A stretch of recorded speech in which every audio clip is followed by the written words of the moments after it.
बकिया video देखने से पहले वीडियो को लाइक करें, राहम टीवी चैनल को सब्सक्राइब करें और बेल आइकन पर क्लिक करें। शुक्रिया। आज हम बात करेंगे सूरतुल बय्यिना के बारे में। सूरतुल बय्यिना जी, ये बय्यिना जो है इसका तदवीन के एतबार से 98 नंबर है और नुज़ूल के एतबार से 100 नंबर है, 100। तो बय्यिना का माना खुली दलील, खुली दलील। हाँ, इसलिए इस सूरत में दलील आज़म का जिक्र है और दलील आज़म से मुराद ख़ुद सरकार दो आलम सल्लल्लाहु अलैहि वसल्लम की ज़ात आली है।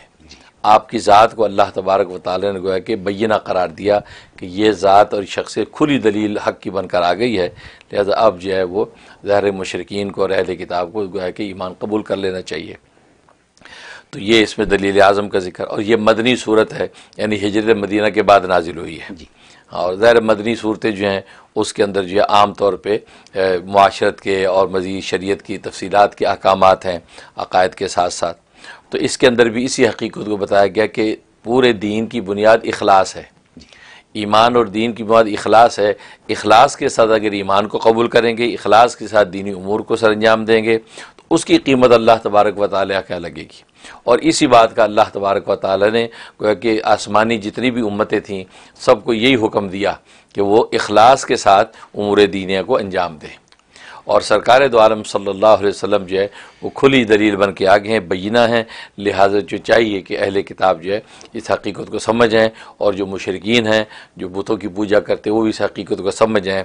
इसकी खुली दलील, और खुली दलील किस चीज़ की है? वो नबूवत की हैं, और नबूवत और अल्लाह तबारक व तआला की कुदरत और रहमत की खुली दलील है। जब अल्लाह तबारक व तआला की कुदरत और नबी की नबूवत को मान लेंगे तो ज़ाहिर है कि फिर उनके लिए हक़ को तलाश करना और मंजिल पर पहुँचना आसान हो जाता है। तो ये हकीकत इसमें बताई। फिर इसके अंदर जो दो गो बना दिए, एक खैरुल बरिया, एक शरुल बरिया।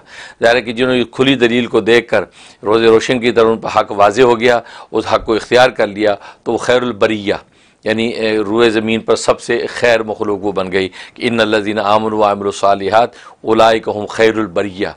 ये वो लोग हैं जो ईमान और अमल सालिह जिन्होंने इख्तियार किया वो जो पूरी रूए ज़मीन पर सबसे खैर मखलूक है। और दूसरे शरुल बरिया बन गए जिन्होंने इस खुली दलील के बावजूद भी हक़ को तस्लीम नहीं किया। ज़ाहिर है वो मुशरिकीन मक्का थे या अहले किताब थे कि जिन्होंने हक़ उन पर वाज़ेह होने के बावजूद तस्लीम नहीं किया। तो कुरान ने कहा उलाइका हुम शरुल बरिया, तो वो जो है वो रूए ज़मीन पर सबसे बुरी मखलूक है, ये करार दिया। फिर आगे जाके जो है वो दो गिरोह बन गए, गोया कि एक सौदा और दूसरी अशकिया, दो गिरोह बन गए। और जो सौदा थे उनके लिए अल्लाह तबारक व तआला ने जन्नतों की बशारत दे दी और कह दी कि रज़ी अल्लाहु अन्हुम व रज़वान, अल्लाह उनसे राज़ी हो गया, वो अल्लाह से राज़ी हो गए। तो रज़ा का परवाना उनके लिए जारी कर दिया।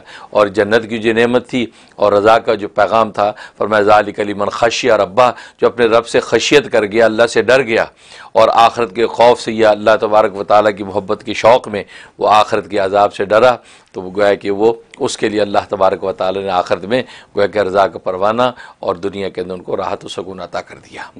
तो कि ये हकीकत गोया इस सूरत के अंदर वाज़ेह कर दी।